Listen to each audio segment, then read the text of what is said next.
a se fazer presente, né? Dizer para ele nessa noite: meu amado, estou aqui para te ajudar. Vamos orar.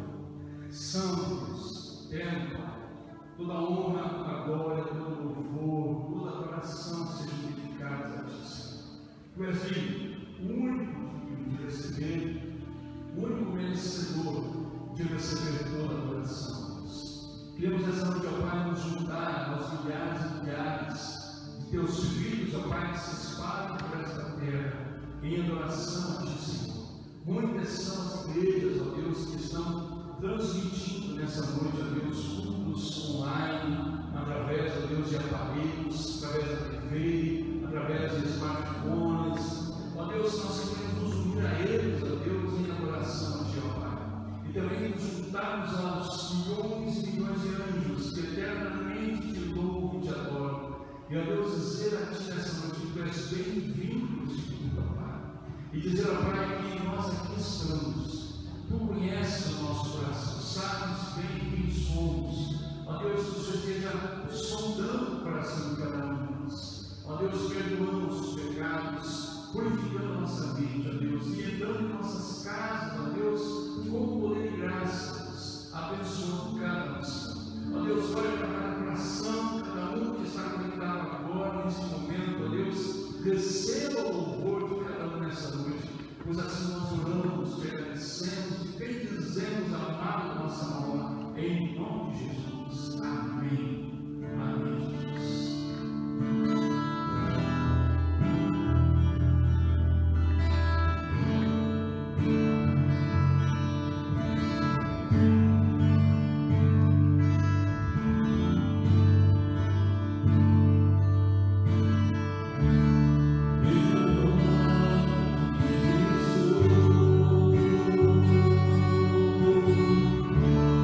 Santo, bem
exaltar o teu nome.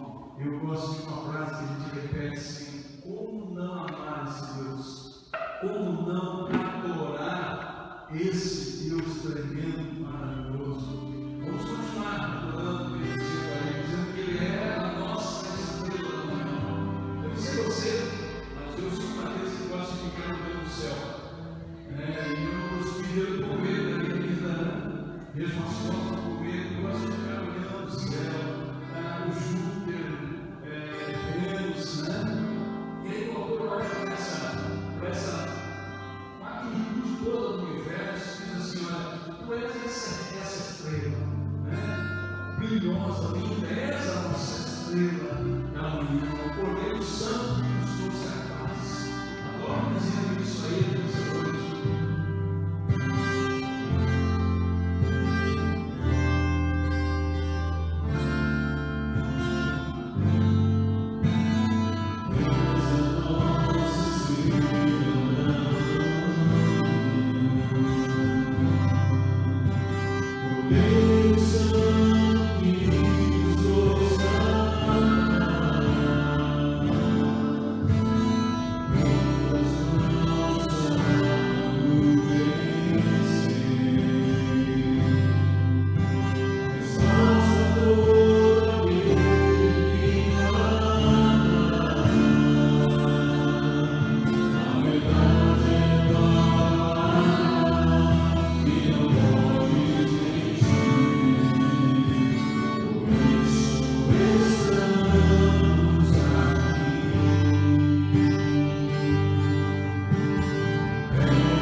Vários irmãos aí que estão conosco essa noite para juntos adorarmos o nome do Senhor. Essa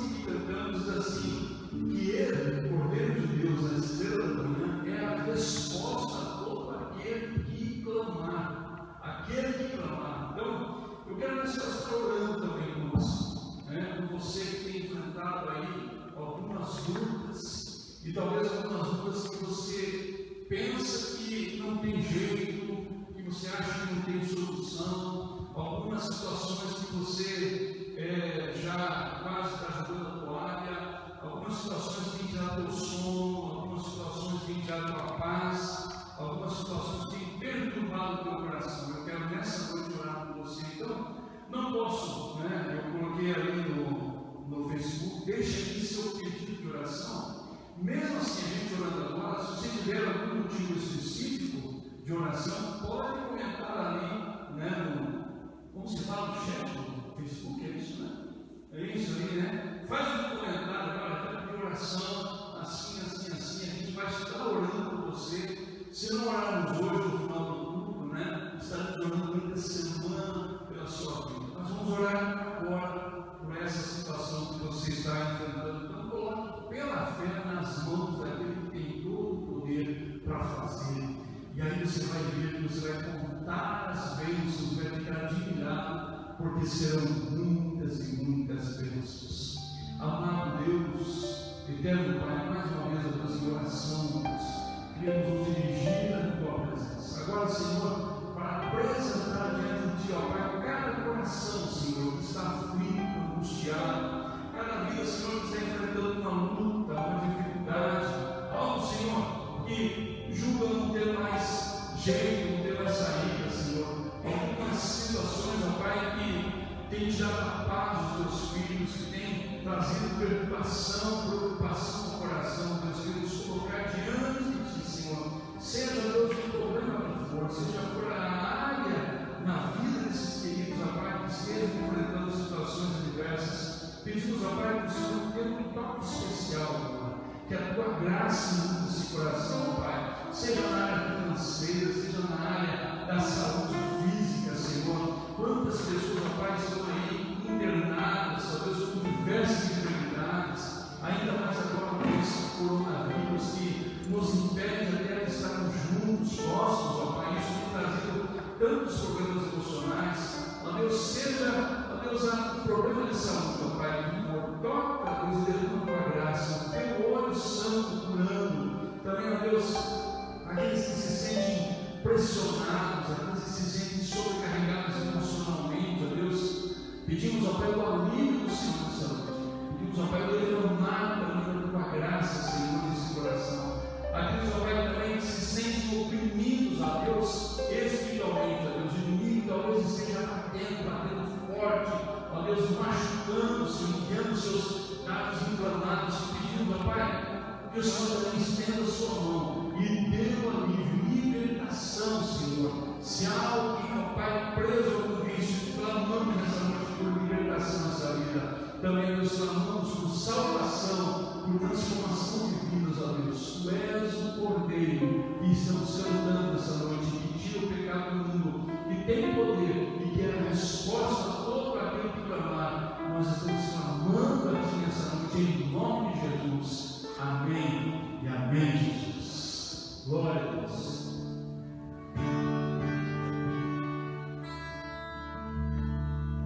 Se na minha sombra de cada ação, se desanimado junto à chuva, quantas outras vezes não dá cada vez, pra direção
quantas vezes, quantas maravilhas Deus já operou na sua vida. Mas olha, todas as bênçãos que podemos receber do Senhor, todas, a maior delas é que nós vamos tentar. E você vai perceber qual é essa maior bênção que já recebemos das mãos do nosso Criador.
Só essa é a maior bênção que recebemos das mãos do Criador. Eu, perdido, pecador, longe.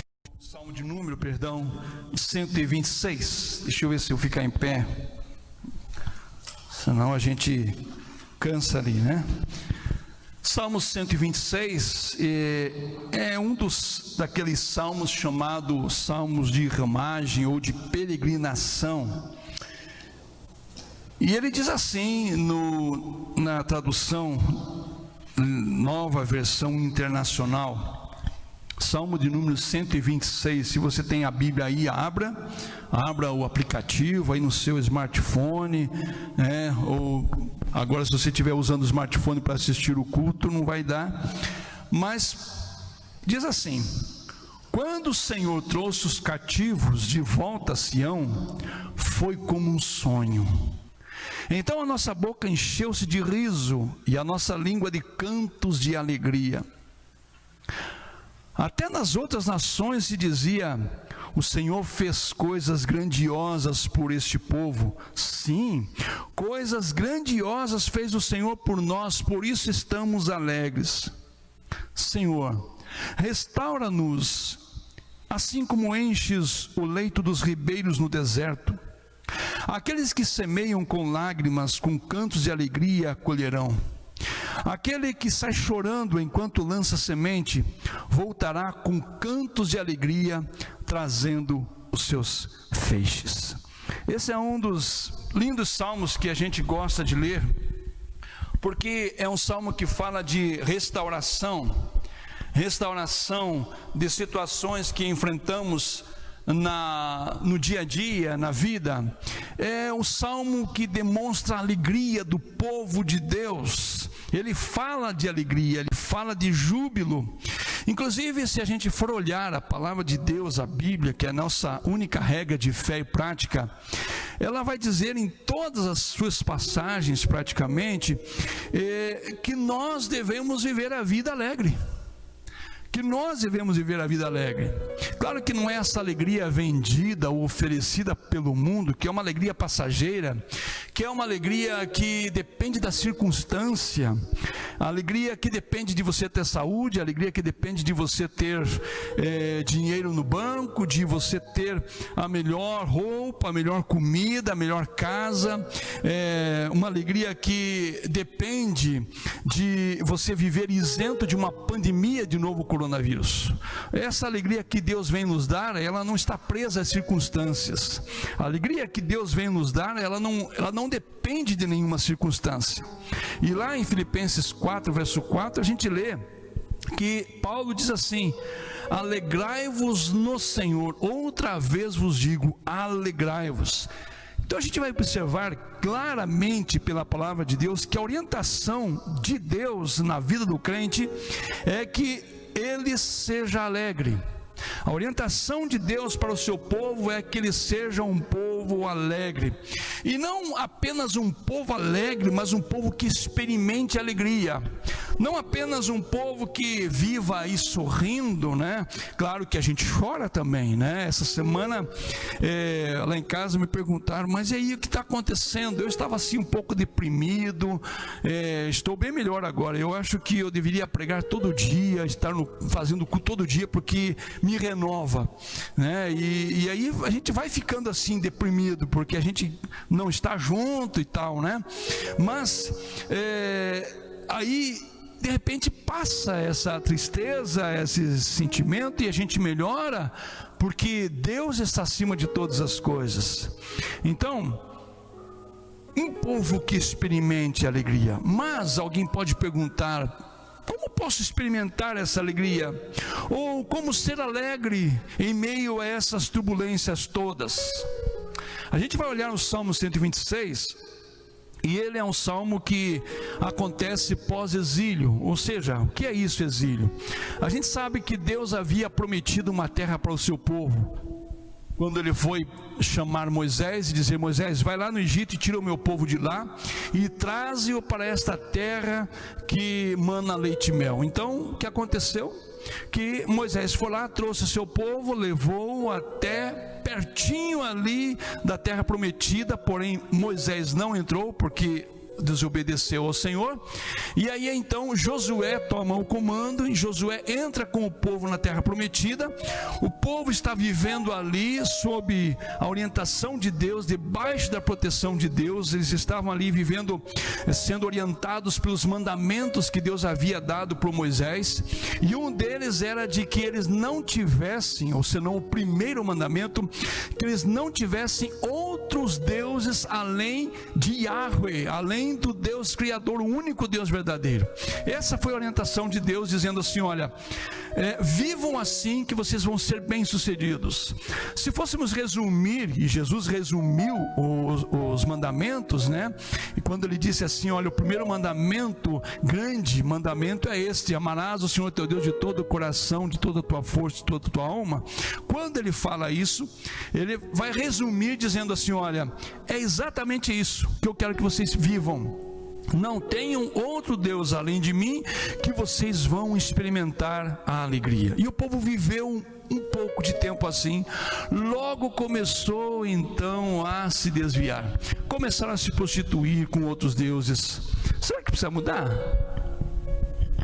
Isso, acho que não gostou do fio aqui, né? E aí o pessoal começou a se misturar com outros ídolos, começaram a viver uma idolatria imensa. E aí Deus então envia profetas, envia mensageiros dizendo assim: olha, se arrependam, voltem para os meus caminhos. E o povo obstinado, o povo de cabeça dura, como muitas vezes nós somos, começaram e investiram e incentivaram uns aos outros e se afundaram na idolatria, até que um dia Deus então permitiu permite que Nabucodonosor e também os assírios, primeiramente, quando invadiram o reino do norte, levaram Israel cativo. Agora Nabucodonosor vem e invade o reino do sul, cuja capital era Judá, e os leva cativos para a Babilônia, e ficaram lá 70 anos, sem templo, sem casa, sem muralhas, sem reino. Estavam agora vivendo uma vida de escravos lá. E aí tudo foi derrubado, tudo veio em ruínas, as casas em ruínas, incendiaram, muita gente morreu, gente velha, gente idosa, gente criança, mulheres grávidas, todas foram, muita gente morreu nessa situação. Outros que não morreram, foram levados para a Babilônia. Os que não foram levados ficaram lá, mas ficaram numa situação miserável, e agora eles são libertos. O rei Ciro, que tomou o Império Babilônico, agora ele vai decretar a libertação dos judeus, e eles voltam para Jerusalém para reconstruir a vida. Nem tudo era fácil, é claro. Por um lado, eles tinham alegria de voltar para casa. Estamos voltando para casa. Por um lado, eles sentiam muita alegria de olhar para a vida agora liberta, não mais agora viver na Babilônia, mas agora voltar para a sua terra, ter a oportunidade de reconquistar, de construir todas as coisas novamente. Mas por outro lado, eles também estavam experimentando as complicações e os desafios que estavam à frente deles. Por quê? Algumas razões nós podemos ver. Porque muitos povos já estavam morando lá. Aquele reino ficou ali, e de repente algumas nações começaram a vir gente de todo lugar. Eles tinham que conquistar tudo novamente. Os que haviam ficado em Jerusalém haviam se misturado com outros povos, muitos inclusive estavam se casando com pessoas, com homens e mulheres de outros povos, e de repente havia o temor no coração de que eles voltassem aos mesmos pecados de outrora, ou seja, o pecado da idolatria. E aí que Deus vai enviar ali os outros profetas, Ageu, Abacuque, para que eles também falassem ao povo, dizendo assim: olha, não caiam no mesmo erro de que vocês caíram. E aí eles tinham ainda mais que essas situações, tinham que pagar tributos à Babilônia. E então o salmista escreve esse salmo olhando para aquilo que Deus havia feito, restaurando o povo, ou seja, restaurando a liberdade do povo do cativeiro. Mas também ele olha para frente, pelo que Deus ainda há de fazer na vida do povo. Então esse Salmo 126, ele é dividido em duas partes, em duas partes. E eu quero ver nessa noite essas duas partes com você e com a sua família aí na sua casa. Vamos olhar primeiramente do versículo 1 ao versículo 3. Quando a gente pega esses três versículos e a gente pode resumi-los numa frase: a alegria pela restauração passada. Perdão. Eu disse que esse salmo é o salmo da alegria. E aí nós estamos vivendo aqui nesse meio de pandemia. E como viver alegre em meio a essa situação? Então, veja aí no versículo 1, quando o salmista diz assim: quando o Senhor restaurou a nossa sorte, foi como um sonho. Eles chegaram assim, talvez caminhando da Babilônia até Jerusalém, e aí comentando um com o outro: cara, eu não acredito no que está acontecendo. Eu não acredito que o rei Ciro libertou a gente. Eu não acredito que a gente agora não é mais escravo de lá, e que a gente está voltando para casa, que a gente vai reconstruir tudo novamente. Eu estou sonhando. Me belisca aí para ver se eu não estou dormindo. Será que é verdade? É verdade isso mesmo? Vai que a gente acorda e a gente diz assim: foi só apenas um sonho, isso não é real. Foi como um sonho. Quantas coisas a gente recebe de Deus e a gente olha e diz assim: eu nem acredito nisso que Deus está fazendo na minha vida. O hino que cantamos, você vai ali contar as bênçãos uma cada vez, uma por uma, você vai ficar assim: meu Deus, parece um sonho tudo que o Senhor fez na minha vida. Parece um sonho tudo que o Senhor está fazendo na minha vida. Coisa tremenda quando ouvir a notícia que foram libertos. Era como um sonho. Que coisa maravilhosa está acontecendo. Eu penso você, que quando nós tivemos aí a notícia, né, de que o novo, que já não é mais novo, é velho, coronavírus, não existe mais, ou então agora a vacina deu certo, todo mundo vai ser imunizado, e a gente vai dizer assim: meu Deus, parece um sonho. A gente viveu 4 meses, 5 meses de quarentena, e agora estamos com vacina, pode vir o vírus que a gente está imunizado. Eu nem acredito nisso, parece um sonho. Mais ou menos isso que eles estavam sentindo naquela ocasião. Mas aí, o versículo 2 ele também vai expressar a alegria pela restauração passada, dizendo assim: olha, a nossa boca se encheu de alegria, a nossa língua se encheu de alegria, a nossa boca de riso. Aquele choro que tinham quando saíram de Jerusalém e foram levados cativos, agora se transforma em alegria. Aquele choro de ver tudo destruído, agora se transforma em alegria, porque estão libertos. E ainda essa expressão de alegria é um testemunho às nações sobre o que Deus fez a eles. É um testemunho daquilo, porque o versículo vai dizer assim: até entre as nações se dizia, grandes coisas fez o Senhor por eles. O mundo todo vai olhar e vai dizer assim: olha quantas bênçãos eles receberam. Isso serve de testemunho, sabe? A bênção que Deus dá a você é para você usufruir? Mas é para você testemunhar de que grandes coisas fez o Senhor por você.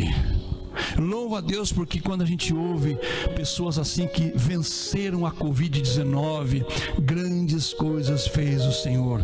Pessoas que estavam lá já quase no leito da morte, de repente saem por um milagre dali, venceram a Covid. Pessoas que a gente olhava, né, depois a gente vendo tudo isso passar, puxa, fulano, eu pensei porque fulano tinha uma imunidade não muito boa, uma saúde, e de repente ele teve sintomas tão pequenininhos, ou nem teve sintomas, e aí a gente vai dizer, grandes coisas fez o Senhor por eles. E o versículo 3, pela expressão alegria, pela restauração passada, é o reconhecimento das bênçãos de Deus, porque ele vai dizer assim: sim, é verdade, grandes coisas fez o Senhor por nós. Grandes coisas fez o Senhor por nós, por isso estamos alegres. É o reconhecimento de que tudo que temos, tudo que somos, tudo que vamos ter, vem das mãos do Senhor, vem das mãos do Criador, vem das mãos de Deus. Reconhecimento de que Deus é o protagonista das bênçãos. Eu consegui isso pelo meu próprio esforço. Eu fico assim triste quando eu ouço essas expressões. Claro que é pelo esforço, pelo trabalho. A pessoa foi lá, lutou, trabalhou, investiu, fez por acontecer. Mas se Deus não permitisse, não teria. Então, o reconhecimento de que foi Deus quem me abençoou, foi Deus quem me deu, foi Deus quem fez isso na minha vida. Sim, eu tomei aquele remédio, sim, mas Deus, Ele deu sabedoria para a medicina, para a ciência ir lá estudar e dar uma medicação para você. E a gente vê isso na Bíblia, quando de repente Ezequias, o rei, estava doente, o profeta Isaías chega lá e diz: olha, prepara-te porque você vai morrer. Ezequias chora, e aí Deus dá para ele 15 anos a mais de vida, mas ele tinha um problema na perna, e então Isaías foi lá e fez um um emplasto, um negócio lá, né?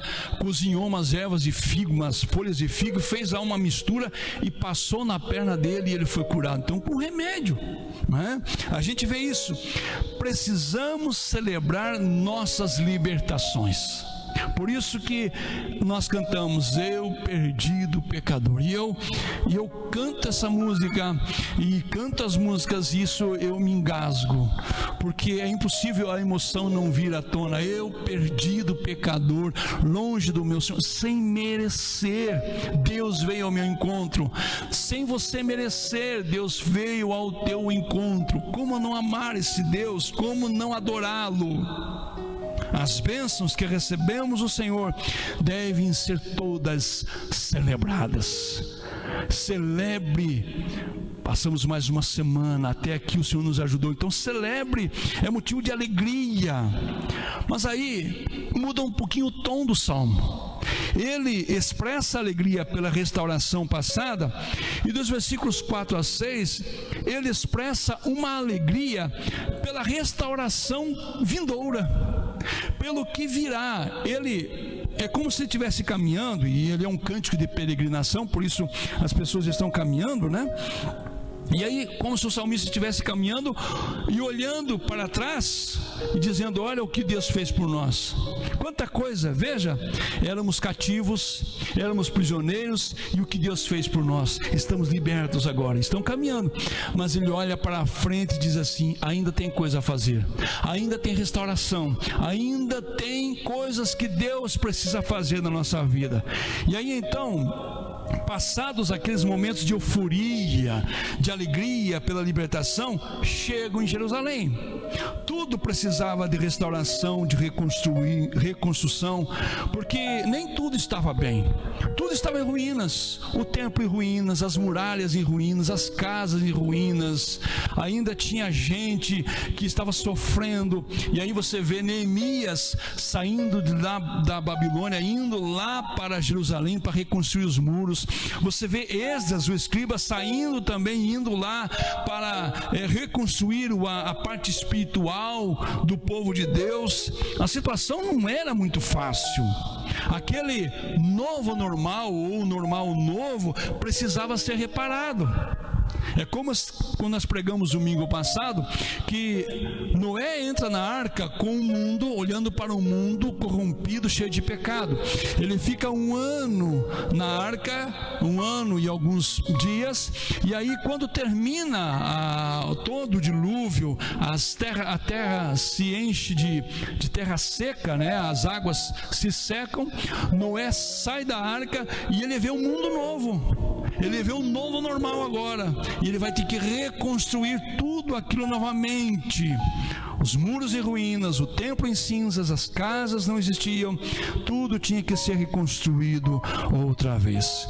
Há então uma súplica do salmista. E aí eu penso nessa questão de quarentena que vivemos, quando tudo voltar ao normal. Eu estava olhando aqui, né? Entrei com a minha filha aqui no templo, né? E a gente olhou assim, não, nós vamos precisar trocar essa tinta, né? Dar um aspecto de alegria de novo, né? Vamos mudar isso, fazer aquilo. A gente está arrumando aqui as questões do som, estamos reconstruindo aqui as novas salas e tal.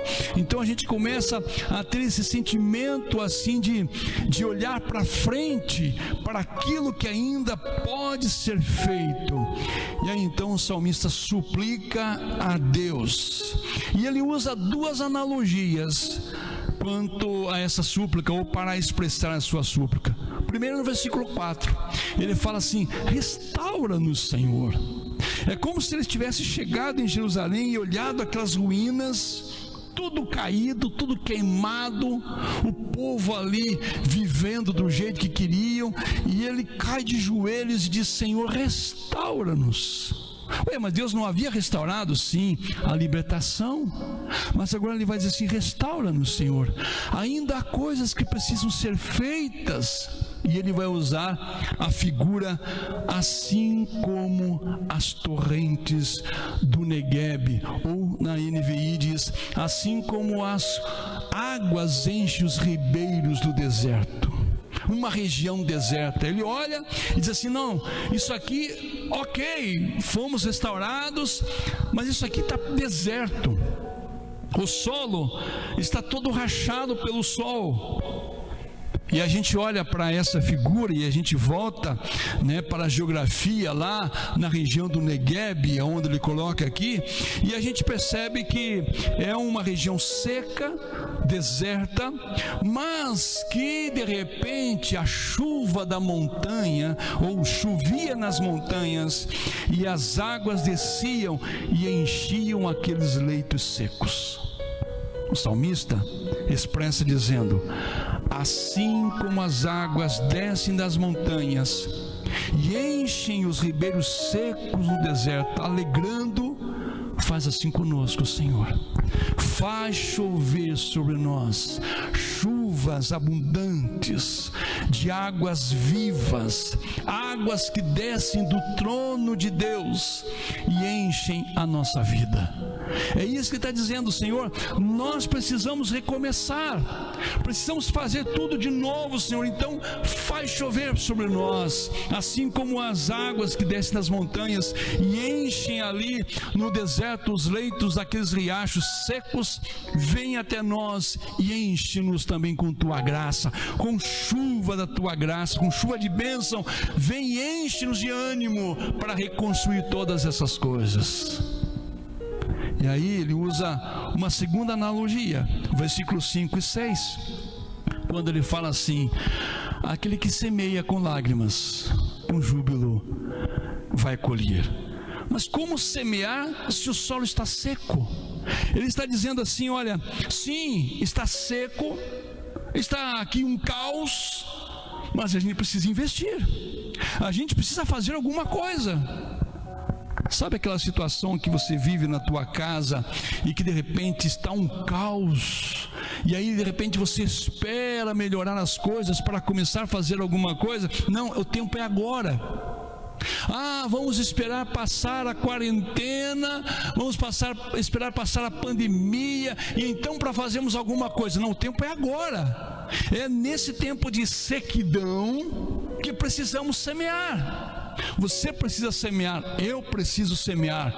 Essa palavra vem de encontro ao meu coração. Eu preciso semear, você precisa semear.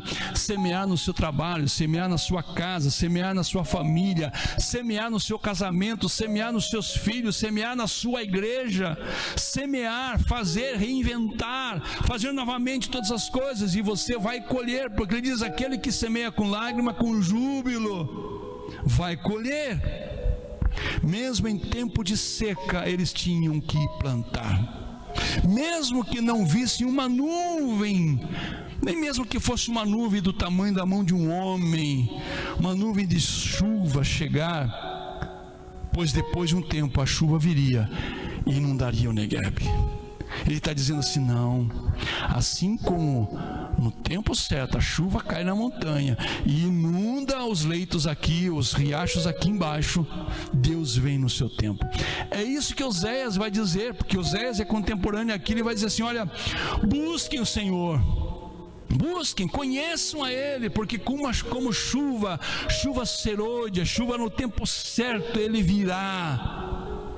Ele virá. Então ele diz assim: nós precisamos semear, mesmo que não estejamos vendo nenhuma nuvem de chuva. Olhar e dizer isso para um agricultor, ele vai dizer assim: você é doido, como é que eu vou lançar uma semente num terreno seco? É prejuízo na certa. Mas aqui é o semear pela fé. E talvez alguém chegue e diz assim: mas você não conhece a minha situação, pastor. Não conheço, talvez, mas Deus conhece. Uma vez eu contei uma ilustração para uma pessoa, um casal que estava vivendo uma situação, e lembrei dessa ilustração, vou citá-la novamente aqui. Conta-se que um homem comprou um terreno no estado do Colorado, nos Estados Unidos, onde ele disse que haviam dito para ele que havia uma jazida, uma mina de ouro muito grande naquele terreno.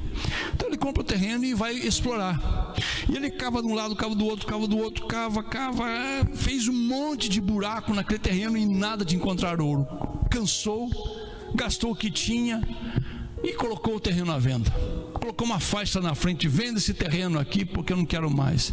Logo apareceu um comprador, vendeu o terreno, pegou o dinheiro e foi embora. Foi embora para outra cidade, outro estado. Passados 10 anos, ele estava passando numa rua, numa banca de revista, e ele olha estampado em letras garrafais um jornal: encontrado a maior jazida de ouro do Colorado. Ele lembrou, chamou a atenção, comprou o jornal, foi ler, era o terreno que ele tinha.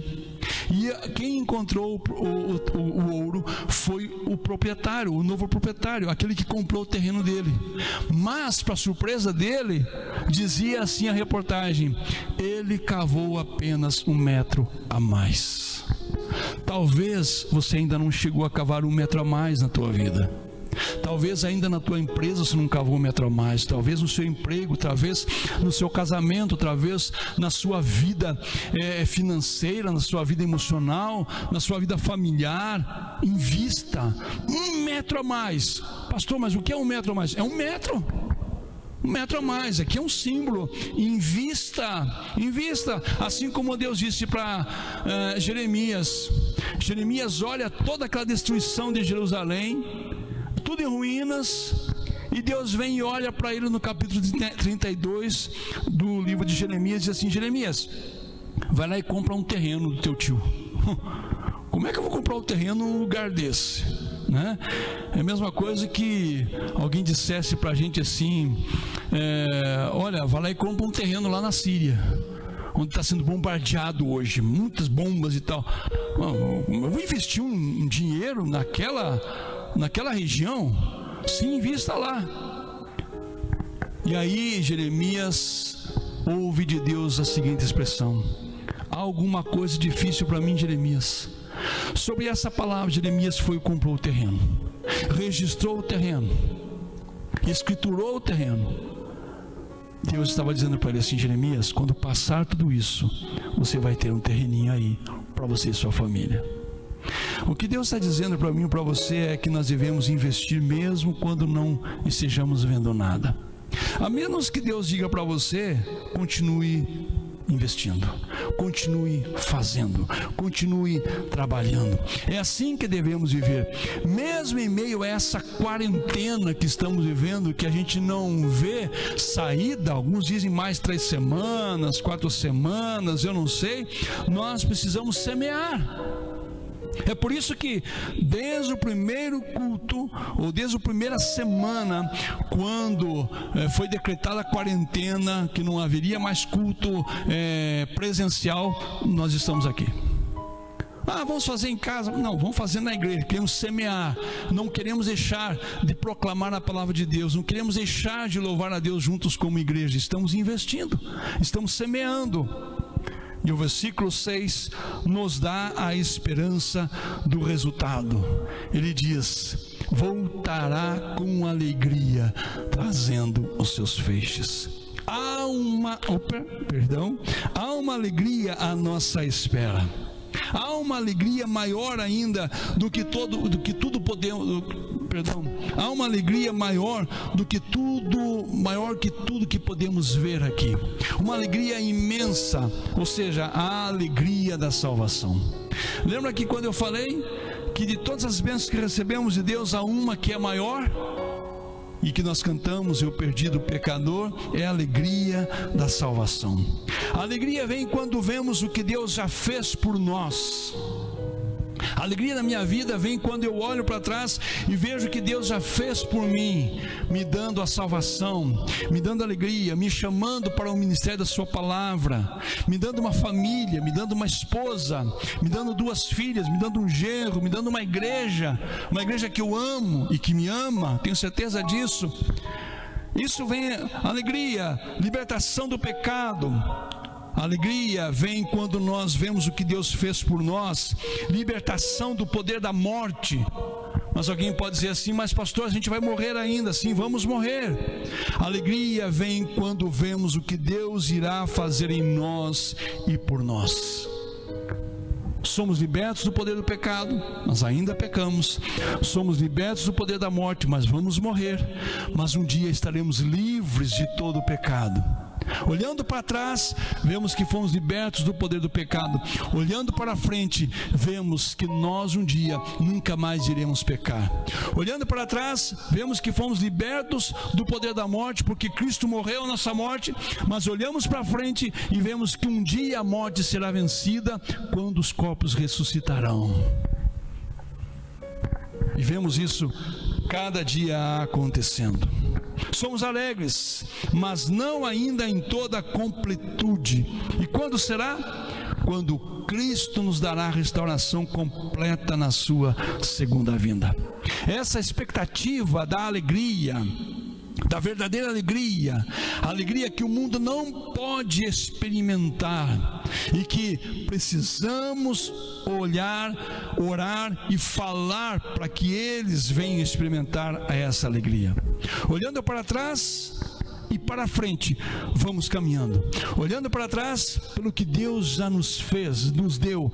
Olhando para frente, para o que Deus ainda vai nos dar. Assim, vivemos alegres. Alegres em meio a uma pandemia, não só do coronavírus, mas pandemia de corrupção, pandemia de promiscuidade, pandemia de idolatria, pandemia de prostituição, pandemia de tudo quanto de ruim você possa imaginar, pandemia de criminalidade, pandemia de tantas doenças, pandemia, quase que um pandemônio, né? De tantas coisas que vemos. O que lhe enche de alegria? O que é que te faz viver uma vida alegre? O que é que te faz assim, se eu te perguntar, você está feliz? E você responder para mim sim, e eu perguntar, por quê?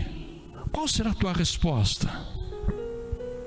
Se a nossa alegria depender das circunstâncias, daqui a pouco a gente fica triste, porque nós temos, daqui a pouco não temos. Todo mundo estava alegre com 2020. De repente as pessoas começaram a passar mal, gente com problemas emocionais por causa de um vírus, porque a alegria dependia disso. O que é que te enche de alegria? Onde que a tua alegria está baseada?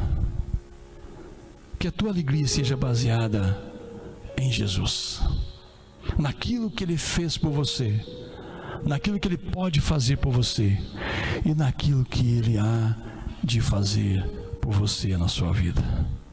Que Deus te abençoe. Eu quero orar por você nessa hora, colocar tua vida nas mãos do Senhor mais uma vez, e que você possa estar experimentando alegria, porque a Bíblia diz que é Ele quem dá a alegria. Isaías diz, é o Senhor quem dá a alegria, e a alegria do Senhor é a nossa força. Então que você experimente a alegria, e se você aí está sozinho, comece a dar risada, né? Essa semana ali no trabalho que a gente foi fazer, entregando lembrancinhas para a equipe de enfermagem, um médico se aproximou de nós e falou o seguinte, dizendo assim, olha, algumas coisas que podem ajudar a vencer o coronavírus, a Covid-19, vitamina C, vitamina D, zinco e sorriso. Exercício físico, 5 coisas, e sorriso. Sorrir é o melhor remédio. Então, sorria, experimente a alegria do Senhor aí na tua vida nessa hora, em nome de Jesus. Cara, você estava anotando algum motivo de oração? Ela está anotando algum motivo de oração? Esperar um pouquinho, daí a gente ora, enquanto os irmãos vêm, a gente vai cantar a última música nessa hora. Temos alguns motivos, pedidos de oração ali, então a gente vai orar nessa noite por isso, porque se tem pedido de oração, é alguma coisa que incomoda e de repente interfere na alegria, e nós queremos dizer, Deus, devolve a alegria a essas vidas, e queremos nessa hora orar por esses queridos aqui. Ela já vai trazer aqui, ok. Muito bem, minha secretária, né? Agradecimento pelo pai do Rubem Rocha. Rubem Rocha sempre está com a gente aí, né? Todos os cultos aí. E completa 91 anos hoje. Olha que bênção. Parabéns. E que Deus abençoe a vida do seu pai, amado Rubem Rocha. Também a esposa do pastor Ufir, a irmã Geusa, né? O quadro dela agravou, descobrir uma hemorragia grave no cérebro. Pode ser um AVC causado pela Covid. Então vamos orar. A irmã Geusa já vem enfrentando uma luta com enfermidades. Agora ela e toda a família foram contagiadas pelo coronavírus. Vamos orar por ela, vamos orar pelo pastor Ofir, que também está internado, precisando. Irmã da Araci, Andréia, isso, né? A irmã Araci pediu oração também. E ela colocou aqui, não consegui ver os outros comentários no Facebook. Tá certo, né? Mas está ali, a gente vai estar orando, tá bom? Vamos orar? Senhor amado, Deus, nós queremos te agradecer porque a alegria do Senhor é a verdadeira, Senhor. É uma alegria que não depende de circunstância, não depende de termos ou não, Senhor, mas é a alegria de nós termos o Senhor como Salvador e Senhor da nossa vida. Muito obrigado, Deus, porque Tu és esse que nos dá alegria, Senhor. Portanto, ó Deus, que a alegria inunde esses corações essa noite, ó Pai.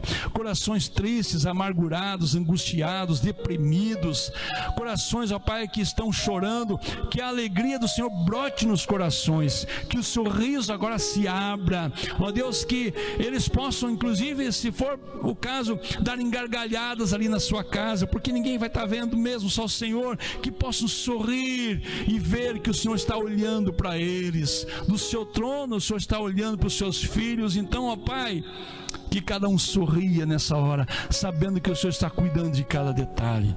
Ó Deus, te louvamos pela vida, ó Pai, do amado Rubem Rocha, que hoje completa 91 anos. Senhor, queremos te agradecer e pedir, ó Pai, as tuas bênçãos sobre ele. Não o conheço, mas o Senhor conhece, ó Deus, que o Senhor derrame sobre ele bênçãos sem medidas, cada dia mais na sua vida, ó Pai. Abençoa toda a sua família. Também, ó Deus, queremos orar pela vida do pastor Ofir, que está com Covid, em estado precisando de muito cuidado. Deus, os seus pulmões estão precisando de cuidado, ó Deus. A sua esposa ainda mais, irmã Geusa, Deus, que agora descobriram uma hemorragia no cérebro. Senhor, tem misericórdia, coloca a tua mão, ó Deus, poderosa, faz o que o Senhor pode fazer, faz um milagre, Senhor, nessas vidas. Aquilo que a medicina não pode fazer, mas o Senhor pode fazer. Restabelece, mas que acima de tudo, ó Pai, a tua mão se estenda sobre elas e a tua vontade seja feita. Também oramos pela Andréia, ó Deus, que o Senhor esteja abençoando, ó Pai, a irmã da Araci, Deus, cada dia mais, ó Deus, em todos os momentos, seja qual for a situação, e os demais motivos também que foram colocados ali, ó Deus, no Face, ó Deus, que o Senhor esteja abençoando, ó Deus, derrotando o diabo nessas vidas e restaurando a alegria, restaurando, ó Deus, a vida, Senhor, na vida de cada um, Senhor. Te louvamos, te agradecemos, te bendizemos no nome santo de Jesus. Amém e amém, Jesus. Glória a Deus. O versículo 4 diz: restaura-nos, Senhor, assim como as torrentes do Neguebe, assim como as águas descem e inundam o Neguebe, também faz com a gente. Que essas águas, que simbolizam as águas do Senhor, que correm do trono dele, passem agora pela sua vida, passem agora pela sua casa. Que a água do Senhor, que o rio de água viva do Senhor passe pelo seu casamento, passe pelos seus filhos, passe pela sua cidade, passe por todos os lugares da sua vida e receba a bênção do Senhor Jesus.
Que a graça de nosso Senhor e Salvador Jesus Cristo, que o amor de nosso Deus o Pai e que as ricas consolações do Espírito Santo de Deus esteja com você, querido, com toda a sua família, com todo o povo de Deus que se espalha pela face da terra, desde agora e para sempre. Amém e amém. Uma ótima semana para você, em nome de Jesus, um ótimo finalzinho de mês. O sábado já inicia agosto. Que Deus te abençoe em nome de Jesus. Amém. A alegria está no coração de quem já conhece a Jesus. A verdadeira paz só tem aquele que já conhece a Jesus. O sentimento mais precioso que vem